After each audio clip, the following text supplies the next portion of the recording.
Hi, welcome back to Chisme con Propósito. I am your host, Janet Reyes, and today we have another lovely guest, and I'm going to let him introduce himself. So, Hello, everybody. My name is Jason Batches, and I'm very happy to be here. Thank you, Janet. okay, so Jason, just let's start off a little bit of background, nationality, how you grew up, what was it like, childhood. Yeah, definitely. So originally, I was born and raised in Jamaica, Queens, Okay. right? Queen Fellows. We've been yeah. having so many Queens people. Yes, they call it Killer Queens. I remember. So grew up there, went to school there. My family's actually from El Salvador, right? My mom came here back in 1980, so about to be 45 years, Wow. in fact. Yeah. So definitely a lot that I learned from there. Currently, what I do right now, I work through a program called College and Career Advising Fellows through CUNY, right? I've been there for over a year, I want to say. But my experience has been mostly nonprofit, dating back to 2014, specifically in education. So through your journey, did you always know that you wanted to work in the education system, or did we start there? Did we deviate from there, or? Well, that's a good question. In fact, so I graduated college in 2014, right? I was a peer counselor, and I remember doing some tabling at John Jay College of Criminal Justice. It was my senior year. Is that where you went? Yes, I went there for 5 years. Instead of 4, it took me 5, right? It's okay. But you got it done. Yes, I had to work, and all of that. I was full-time. I was doing internship and everything. Wow. So 2014 is the year I was almost done. And I remember doing tabling and saying, what am I going to do right after? Like, you're almost 23 years old. Like, what's your pathway after? And I remember there was this table next to me. They were wearing a red jacket. And I was like, okay. And I said, excuse me, what is your organization? Yeah. And it was actually City Year. I'm going to shout them out. That was an organization that actually helped me get my foot in the field of education. What was the name of the program again? It's called City Year. It's an Year? education nonprofit. Yes. So the reason it's called City Year, it is because you're in your senior year of college, right? And then you take a gap year between like what you want to do between college and what you're going to do after. Okay. And it's only 1-year program, hence the name. Yes. Right. And the opportunity fell on my lap. Right? I didn't think I was going to pursue anything in education, but I do know that my minor was human services, which is why I was doing peer counseling. Okay. So I was giving students, counseling services and all of that. And I said, you know what? I want to do this, but with education. Let's see how it is. What sold me was actually the Metro card that they were giving. Do you remember in high school, if you're a New York City public student, you would get those green Metro cards? It was either the green or the orange one. Yes, one of them was a full fare, one of them was a half fare, depending on how far you lived. Well, if anyone knows if those Metro cards are still being given, are they? They're not. It's Omni now. Oh, okay. Even the students are not catching up with those. Yeah, and that's what sold me. They were like, you're going to get a free Metro card. You're going to work with students. Yes. You're going to be part of the classroom. And I said, wow, well, you know what? This sounds maybe a career that I want to look into. Yeah. Fast forward, I did it for a year. Okay. Right? And I was invited back, but this time as a leader, in fact. So I was leading a team of 10 college grads. Can you believe? I'm 23 years old. Right? You're like, I'm a baby. I don't have that much experience, right, in the work field, but I learned so much in that 1 year, right? A lot of stamina, a lot of advocacy I had to learn, working with others, knowing my own weaknesses and strengths, and also adapting to everybody else's. Ooh. So now I have to hold 10 college grads accountable. Oh, wow. So I had to do that, and what an experience. And being very young, and I think that's an advice looking back I would give anyone, is definitely take a chance, right? Take a chance, even if it sounds daunting, right? Yeah. Even when you invited me to this, I will admit I was somewhat nervous. But even if something gets you nervous, like continue doing it. But yeah, it was an experience, being that young and like asserting, right, my confidence in this field. Right. How long were you a leader for? So, like I said, it's a year program. After Yeah. my 1 year was done, right, as a brought you regular back. core member, Okay. right, I did the team leader position, Okay. and it was also another year. Okay. The perks of this program is that they also give you a Siegel Ed Award, right? Ed Award. Siegel Ed Award, which will help you cover any grad school expenses. Yes. So you wouldn't even guess how much they would give you in each year. Okay, so you want to give me a Yeah, little... so each year I got 6K. 6K. So that's 12K that I got for my grad school expenses. Yes. At the time, I didn't know what I was going to do Okay. with that. Like, it lasts for 7 years. So you use it or you lose it, right? Used it? Yes, but I kept it in my account Yeah. for several years until the pandemic hit. Okay. Yes. Did that change anything at all? Like, It did because I was right before the pandemic started. I was looking into being a school counseling. So I did some classes at Hunter College for that. The pandemic hit, that's unfortunately. my alma mater, by the way. Really? Yes, I Oh, for the cutie grads Yes, out for the there. cutie, That's Yeah, where I went. amazing school, amazing experience. But as you know, I had to readapt going from in-person to virtual.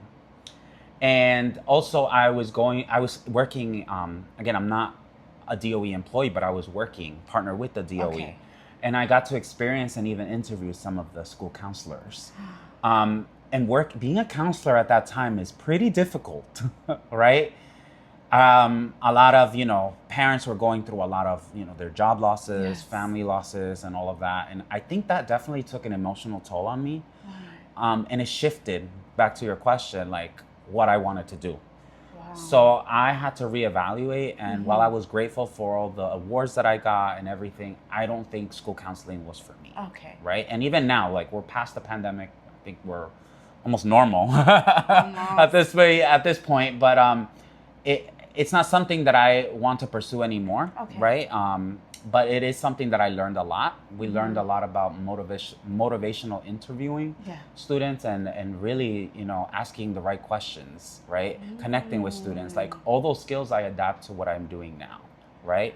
I'm still in education, and I can still do what I can based on the things that I learned. Okay, so what is it that you do now? Right. So right now I'm a program manager for the College and Career Advising Fellows program through CUNY. Our program is actually called K16, but to make it easier, it's CUNY. And I manage about 16, 17 schools across the Bronx, right? Every high school has a College and Career Advisor, full-time. They're recent CUNY grads, so shout out to CUNY. Yes. So recent CUNY grads, and I manage them, right, and their work. I provide professional development training as well, and I visit their schools, right? I connect with their site supervisors, typically their school counselors or an assistant principal. I have meetings with school leadership as well. We reflect on the program and its benefits, mostly ensuring that the students, juniors and seniors, are working with applications, right? FAFSA, right? They're working for state aid. A lot of my fellows run events like FAFSA events, financial aid. They invite parents in as well. They invite their mentors too, to help them and support them. And you got to remember, going into New York City public schools, we're a very diverse community, right? So a lot of our students, this is their first time filling out applications, right? Some of them are even learning English, right? Some of them are undocumented. So we need the supports. We need events. We need to come together to help them. So my fellows push into the classrooms. They develop content for the students, curriculum, to help them, right, aspire to what they want to do. They advise them on careers as well. Not every student wants to go into the typical college routes, which is okay. I think that's great to showcase, because even here we're trying to showcase that you don't need a degree after coming out of high school to achieve whatever it is that you like. Yes, you don't necessarily. And I appreciate, going back to City Year, it's also a program for students after high school too, to figure it out. Hence the name City Year. Like, all right, take a year, right? You know, sometimes they say, oh, I'm going to take a year or two, a gap year, right? So it's okay. Is it still available? It is City Year. It is available. Unfortunately, with the current administration, they have had some budgeting cuts, right? Staffing and all. Yeah. It's not as big as it used to be back when I was in 2014, 2016. But I've had friends that are part of there that unfortunately had to leave the organization. You know, DEI has also been affected with that. So it is a program that I'm very grateful for. Okay. Right? It's where I learned the leadership skills that I have. Right? But with my fellows, going back to them, they're trained month to month, right, on how to work with students, do presentations, right? Also, self-advocacy is big, especially if you're entering the workforce. Oh, yeah. So we do trainings on that, right? You know, giving and providing feedback is something that a lot of our fellows are nervous about, especially giving, you know, leadership dynamics. Yes. So like, how do you give feedback to someone that's been in the school for years and all that? So it's a lot of soft skills. It's a lot of professional skills. It's a lot of skills that are relevant to their job that I basically curate. Yeah. And I look at all the things and the feedback that they give me that they want to learn. Right? Wow. So I do have that one-on-one connection with them. I visit their schools, like I said. They come to the CUNY Central office as well, which is located in Grand Central, right? And I connect with them that way. We do a lot of fun activities too. What was the last fun activity? I think recently, 2 weeks ago, I believe we went to college tours. So we went to SUNY New Paltz. Shout out to them. They were very great. Oh. And we also went to Vassar. You know, we've done a few college trips and tours, and it was great for them to, you know, they're advisors, right? One thing is to say on paper, these schools are great. Another thing is to tell a student, like, I've been to the school. I know the feel, right? I know the campus feel. Many of our students are nervous. Yeah. They're leaving their house, right? And for the first time? For the first time. And a lot of our CUNY fellows are CUNY grads. And at least for me, right, I didn't go away. It was a commuter school. I didn't have that campus experience. And most of my fellows have not either. Yeah. So it's like, all right, let's do an overnight trip. Or let's do this thing and let's experience it for ourselves, right? So, you know, we can sell it to the students. It's like, it's basically living what is seen in the brochure. Because you see the brochures for college and it'll heighten you, give you X, Y, and Z, all the good. But until you experience it yourself, will you really know if it's for you or for anybody else? And if you're a college and career advisor, you need to experience it for yourself. And what I love about my college and career advisors is that they also attend these trips with their students too, throughout the school year. So they do, you know, overnights, right? They'll do a whole day trip with them, and our students need that. Some of them may not have even left the city. Yeah. So finally they're going elsewhere and they're experiencing and, you know, talking to different people there. You're emerging into, you know, a person that is learning more and more. And that's what we want for our students ultimately.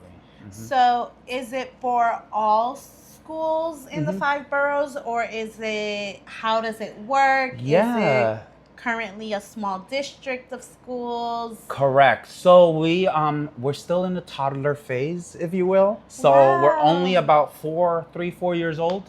4 years old? Yeah. We first started off with 10 fellows. Okay. We then grew to 20. After that, it was 40, so it doubled, and now 45. So we're getting funding, right? Wow. Fortunately, and New York City Public Schools already have an allocated college and career advising fund, which we call the SAM funding. So they do provide that. So right now we are 45 schools and counting across New York City. Do you guys add additional schools every cycle that you guys go through? When was the last cycle? Yeah. And how many new additions to that cycle were added on? So there were 40 when I started, and then we said, you know what, we have room for 5 more. Some schools, unfortunately, we had to phase out. They were not being collaborative, you know, with our program. We want our, you know, the site supervisors for our fellows to also push them, you know, to grow. And if we don't sense that, then we need to move on. We have a waiting list, right? Wow. So there's a lot of schools, we're in demand.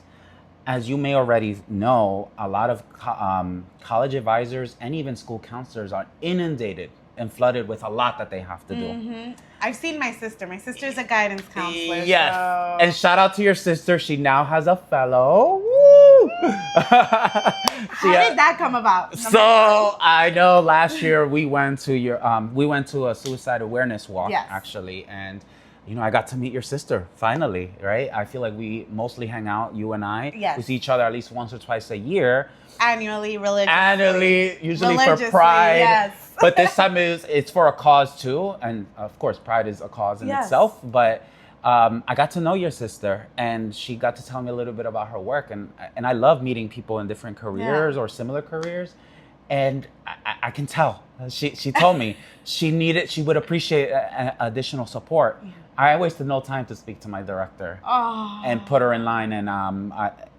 she applied. Yeah. Your sister got interviewed for it, and so each school needs to go through a rigorous process. a rigorous, more or less, process. We just want to know if the school's a right fit and if it's going to support the fellow, Yes. right? But like I mentioned, a lot of school counselors are inundated with a lot, right? They sometimes serve 150 students, and it's just Yes. one person. So if you can divide and conquer that work with a fellow who's also looking to be in this field, most likely, right? College and Yes. career readiness, then why not, right? Yeah. So, there's been scenarios last year where a couple schools weren't where they needed to be in Yeah. terms of supporting our fellow. So we just move on to another school, and we have a waiting list. Mm. We still get emails from different New York City public Yes. schools like, "Hey, do you have another fellow?" Yes. Because the support is needed, right? So the way it's sounding, hmm 3 to 4 years you guys have been up, you guys Yeah. are going to shoot for the stars.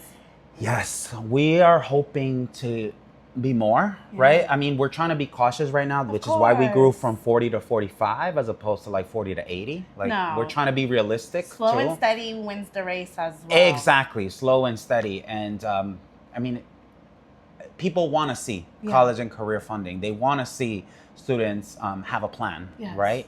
Even if it's just working, right? And that's what I tell my fellows. I know it can be frustrating when certain students are not into like completing the college application, which is CUNY. Yes. They all have to fill out that application. But we also have to norm that, Yeah. students also have different career interests, right? And we need to honor that. Yes. I always, even when I did my work with students, I would always say, as long as you have a plan after this, and you're becoming a productive member of society, that's all that counts. Yes. Doesn't matter if you're working, at least you have a plan. Just to shift a little, Mm-hmm. how do you guys get these fellows? How do you guys promote this? Because it's usually fellowships, Mm-hmm. at least in my field, they may be a commitment for a year or two. Correct. So Mm-hmm. is there an allotted time? Do fellows, because you guys, Yeah. how is it that you find these fellows? Because I'm pretty sure you guys have to interview them and Correct. You know? Yeah. So we actually, LinkedIn, obviously, we Yes. launch ourselves in LinkedIn. We're partnered with all of the city universities of New York, right? You know that all of these colleges in New York City have a college and career office, Okay, right? yes. So they launch themselves there, right? So we have LinkedIn, we have, the colleges announcing, the job that we offer, right? And we're just looking for recent CUNY grads. Those are the ones that we prioritize, Yes. right? They have to have a certain GPA, right? They have to have near peer experience. So meaning, have you tutored in the past, right? Have you led small classes or groups? Have you worked with young people, Yes. right? So those are the basic requirements. We collect that and we're like, you know what? We're going to put you in the pool, right? If you even have some college and career experience, perfect, right? We want you. We interview them, of course. They apply, they submit their resume. We look at different things that they fit into our criteria, right? Again, we will also take students that graduate from private colleges as well, but we want to give space for our CUNY students, of course. right?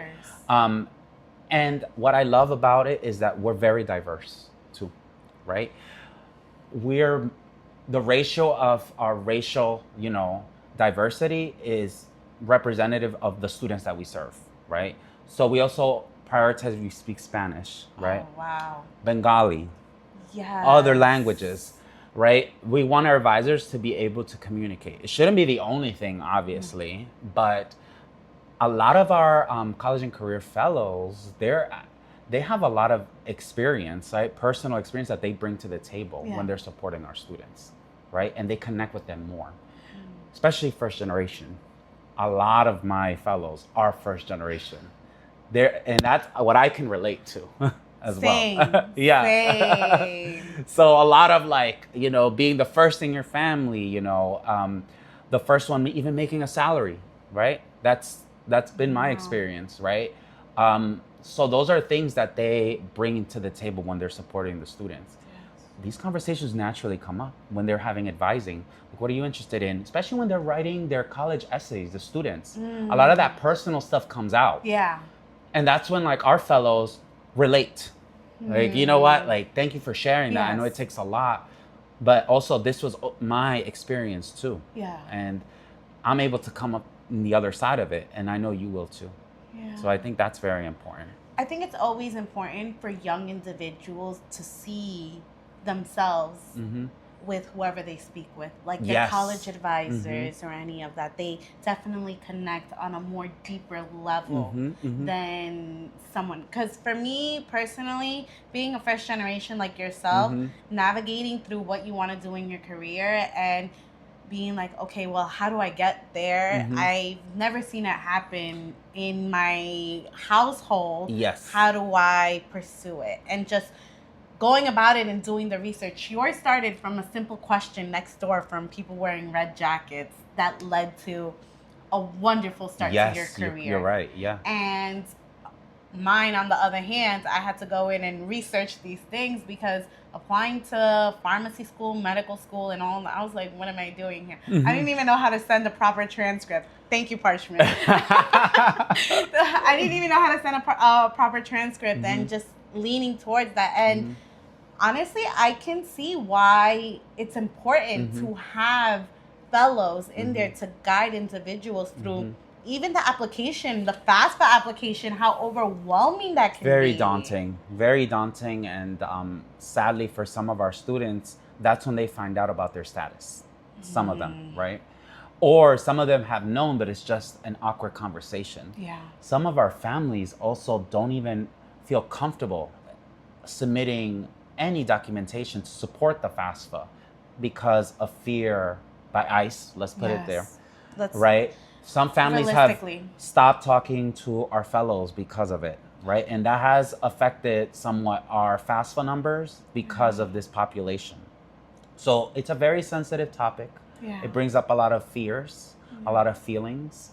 So I do want to recognize that, right?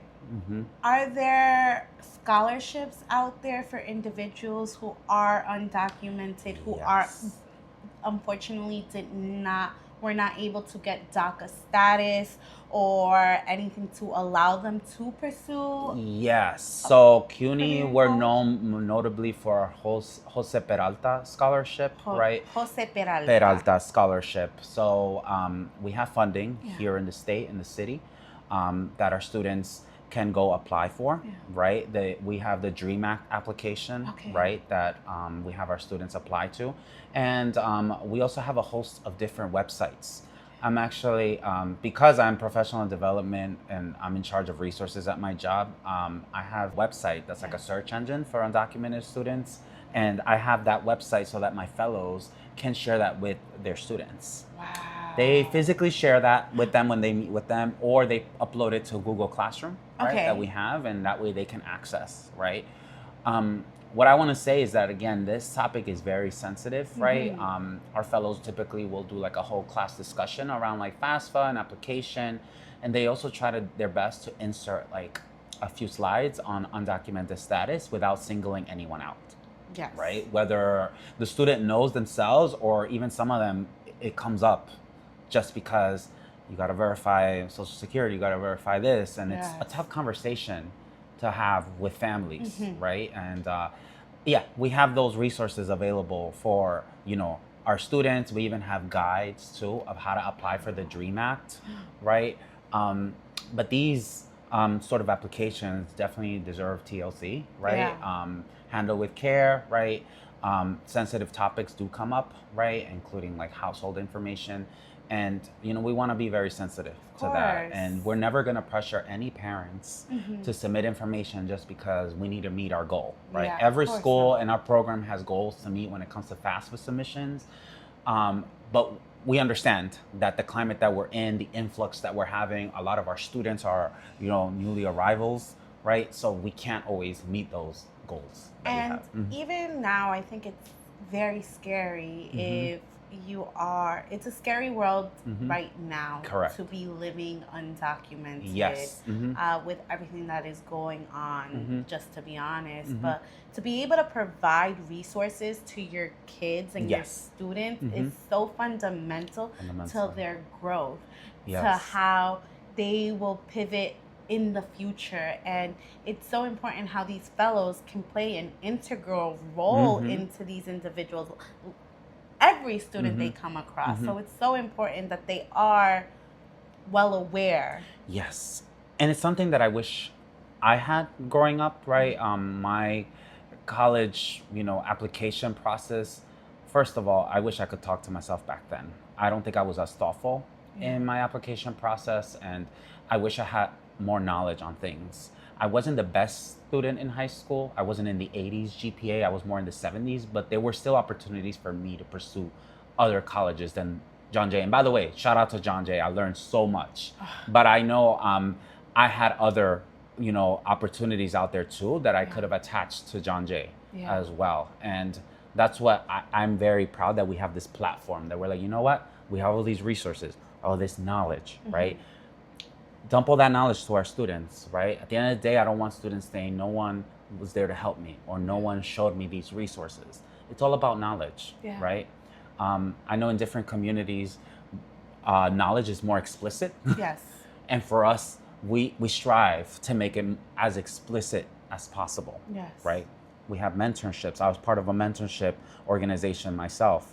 And I was in charge of hosting a lot of mentors. We have almost like 60, 70 mentors mentoring students, 60, 70 students. So I tell these mentors, and we would have race discussions too. A lot of our mentors worked in finance, right? Worked in tech, right? Many of our mentors did not look like our students. So we had to have DI discussions, right? And trainings, right? For them to be grounded in the why, right? And also like, yes, our students live in the Bronx as an example, but they're very, resilient as well, right? Oh, definitely. Changing the narrative, right? And that you're playing a role, right? Even though they're, you may look different than our students, you're still making that impact, across differences. So we want to make sure we're being transparent with these mentors, right? That we're grounding ourselves in our identity, right? And how that pushes our work forward, right? I strongly believe that our students are our future. As cliche as that sounds. Okay, so let me see. So we have a future with the new upcoming Gen Zers. What is your take on that? Because right now you are dealing with the future of the state of the country. Like everyone who is here will play a role, whether it is in blue collar jobs, in white collar jobs, in trade jobs, in any type of job. I forget the name of this, but I follow them on Instagram. Apparently, millennials, we're running the workforce right now. Yes. Gen X is out, but we're leading. We're over 30-something% of the workforce, with second being Gen X. And now Gen Z is half of that. I believe they're almost in their 20% of the workforce, and they're growing, right? I think in the work that I do, because I manage a lot of Gen Zs, they're learning so much rapidly. I'm learning from them. Not just these phrases that are coming, not just what's trending, but just, the boundaries that they also draw. Right? Do you feel like they've definitely set boundaries for themselves that are like... Oh, I think that they're still learning to do that, right? Like I told you earlier, self-advocacy is something that Gen Z is learning, and that as millennials, compared to like 10, 15 years ago, we've gotten better at, right? So Gen Z is learning from us when it comes to that. But Give or take. yeah, it's a give or take, but also work-life balance. I think millennials and Gen Z had to learn that organically through the pandemic. Right? I felt very productive, even though, it was hard, the pandemic, being able to do laundry while, doing spreadsheets. Right? Or hopping on a Zoom call. Yeah. Right? And then doing what you need to do at home or going to the gym, for that hour or hour and a half gap that you have between meetings. Yes. Right? Like taking opportunities like that. And I think Gen Zs and millennials alike have had to learn that because of that pandemic experience. How to maximize their time efficiently. And I think we're approaching the work a lot differently than prior generations, right? And I definitely appreciate that. But to me, it's an honor to lead Gen Z, right? And also humble myself in learning from them as well.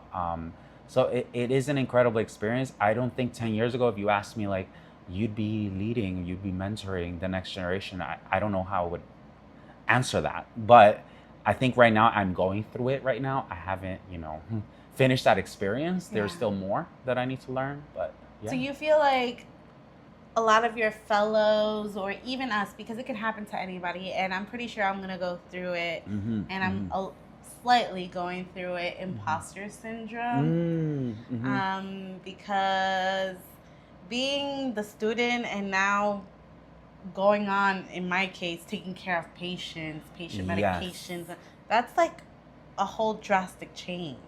Yeah, it is. And I think for me, at least, it comes from the pressures, right? Of being the first in your family for things. You're the exemplar, right?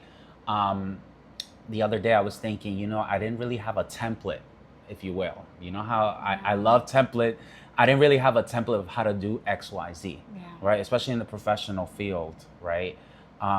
My mom, when she came to this country, she started cleaning houses, right? She started taking care of other kids. My brother was already a kid himself. He didn't really have her around.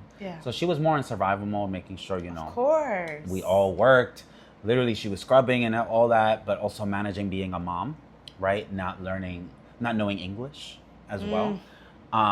So I think for her dream or her hopes for us is like, you know what, even though I wanted to be a journalist in El Salvador, I didn't pursue my dreams. So I at least want my kids to pursue what they can, right? They're not going to have the same jobs that I did because y'all now have more privileges than I did, right? I think they always say, and this is the way I've always thought about it, mis padres no dejaron su casa en vano. En vano. No, yep. They came here for opportunities. They came here not knowing the language.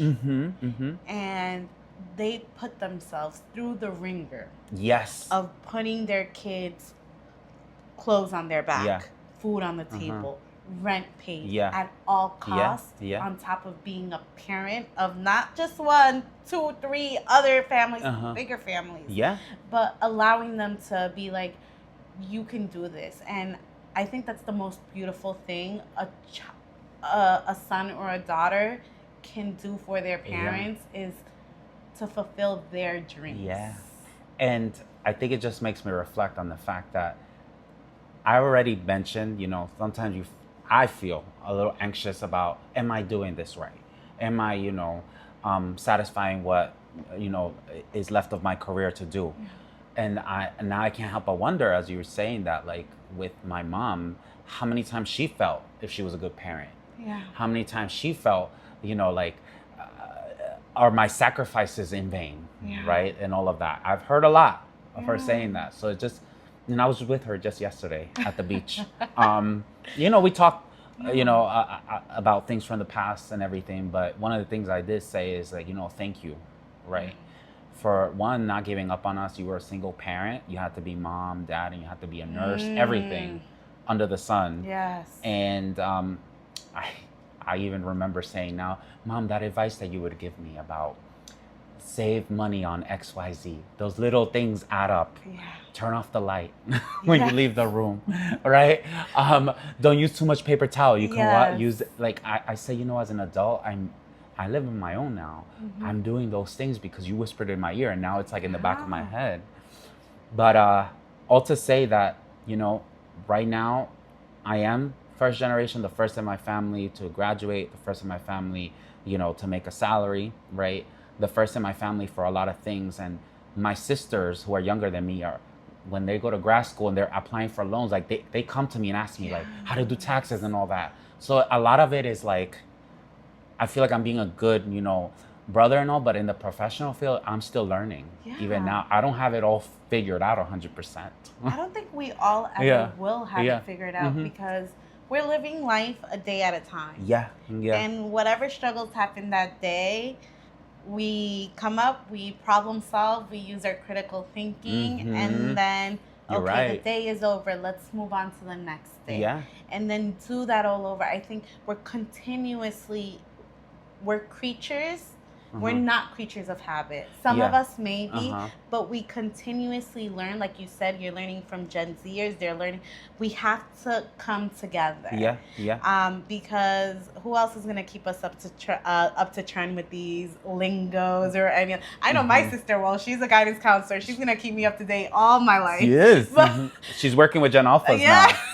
They're after Gen Z, Oh, so my yeah, they're goodness. merging. Yeah, So yeah. it's- I think it's so great that you said that because Mhm. how proud your mom must be of you. Yeah. Because believe it or not, I'm about to tell you, my mom found me on YouTube. She found me on YouTube for doing a podcast. And I Really? was like, she sent it in the group chat, in my family group chat. And Uh-huh. then she called me and she was like, I'm so proud. Yeah. I'm so proud because you don't ever stop. Yeah. And Mhm. she was like, here you are doing one thing versus the other, and here you are jumping into something else. Like, Mhm. I couldn't be more proud of my kids. Mhm. Mhm. And to me, I was like, wow, mom. Because there's one thing, my mom is very, like, she's very reserved. Uh-huh. You don't Uh-huh. see her share a lot. For her to be like, I'm proud of my kids. She tells us all the That time takes she a loves lot. us and all of Yeah. that. She shows it. But to hear it come from her and being like, you guys are doing what you guys need to do. That's, I think, what I've learned is that that's what moms want Yeah. ultimately. And in my mom's experience, she came to this country because there was a war happening in 1980, late 70s, early 80s in El Salvador, and it lasted for several years. Because of that war, we had MS-13, all those gangs. Yes. The country was very violent, Mm, so she had to escape. yeah. You know, unfortunately, she went through a lot of trauma during that time, Yeah. right? She went through a kidnapping experience there. Yes. Not the best. You couldn't be out at certain times in the country, Yeah. right? At all. She saw a lot of death, right? Unfortunately. These are stories that I never lived through. Yeah. I only visualized it over the years as she would, you know, parents always will repeat their stories. Yeah. But that becomes part of your identity in terms of like, wow, she had to like endure a lot of hardships. She left the country, she crossed 3 borders, right? To get here. Yeah. Finally ended up in California. And then from California, she made her life here because of an uncle. Mm. But she took a lot of risks coming here. She was pregnant, by the way, with my brother. Wow. 4 or 5 months. Yeah. So it was a whole odyssey. Like she said the easiest border was the one crossing from Guatemala. And the hardest one was from Mexico to the States. I So can you can imagine a imagine. pregnant woman. She was 21 at the time, having to, yes, do all of that. It was a whole odyssey, but, you know, I always go back to that. Like, you got to remember that. Yes. Like, that's your mom's story. That's your history, like, your family history, Yeah. right? And appreciate the fact that she had to risk it all to come here. It is all. Yeah. Yeah. Anyone who comes, us first Mhm. generations, our parents crossing the border Yeah. from everywhere they're Yeah. coming, Yeah. it is a mission. Yeah. It's a mission. It is Mhm. life or death. Yeah, it at was the life end. or death. It is. Yeah. It was Uh-huh. life or death at the Yeah. time, and to be able to put your kids and not knowing anything, Mm-hmm. not knowing the language, not having the education to Yeah. do things, know nothing, and just making the best of what you had. They're the most. I always say it. Uh-huh. Como Latinos, Mm-hmm. we're so strong. Mm-hmm. And we're so strong, we're so resilient because of our parents. Yes. I don't think many people can do what she did. No? A woman pregnant, like, come on. You know, No. it's something that she had to do because it was, like you said, life or death, right? It was that, being in that country and facing, you know, all those hardships, or coming here for a better life. But there was a new set of struggles that she went through this country as well, including discrimination, right? Yep. Not knowing the language, people making fun of your accent, right? And mhm. And you know, that's never good. That's never a good feeling. And I remember, because she was a single mom, she went through that a lot, right? Even us searching for apartments. Well, it was my mom, basically. And one of the first questions is like, do you have kids? Yes, how many? 3? Okay, sorry, we can't rent. So like that housing discrimination. Yeah. And I remember her struggles. She was always beating herself up about it. Like, if I was a man, I don't think I would experience this. Or if I was with a man, right? You know, like, she said being a woman in this country has definitely been very hard, and a single woman at that with kids. Yeah. And I always remember that too. I think those experiences, I was 9 at the time, 10. Yeah. Like, I'm like, you know what? This is why I need to push Yes. forward, right? Yes. Working in education, I worked a lot with parents. My first 2-3 years, I was even thinking of becoming a parent coordinator. Wow. I connected a lot with them. Yeah. I helped a lot with translation, application. You know, in New York City, to go to high schools, you have to apply. Yeah. Yeah, to those high schools. In fact, I think we're the only city or state that does that. But yeah, it was a lot of support, and I saw my mom and these parents. Yeah. Because they were like so lost at times, and I developed relationships with them. Yeah. And one of my proudest moments is that I've hosted potlucks with them. Oh. So I said, all right, you talked about, you know, cooking and Yeah. all that, like, and, you know, your favorite dishes and all that. So, like, let's do that. I grew up with potlucks in New York City public schools. Yes. So I was like, all right, now I'm working at New York City public schools. Why don't I host that? Yes. So I hosted a few times throughout the year, and parents, you know, that's their language. I always say it. Food is my love language. Exactly. It's like the love language. It brings people together. Is that how you would say you share your culture among your work? Yes. I would say, one, I'm very transparent about my background. Yes. Right? I know I grew up, born and raised here, but I would say I'm from El Salvador. In the jobs that I've been to, I've always done like an about me thing, and I post pictures of like, one, my travels, but like my travels to El Salvador, my favorite foods. What is your favorite food? There's so much in New York. Choose one dish. Okay, well, I don't want to say just pupusas, but in general, it's just Spanish food. Hispanic food, like, it just, I don't know. It has your heart. You can tell. Yeah, it just has my heart. I wouldn't say I have a specific type. It's just that. Like, I just love it. And again, in 5th grade and elementary school, that's what I was used to. Yeah. You know, I was used to trying different people's food. I even have a recipe book of everyone.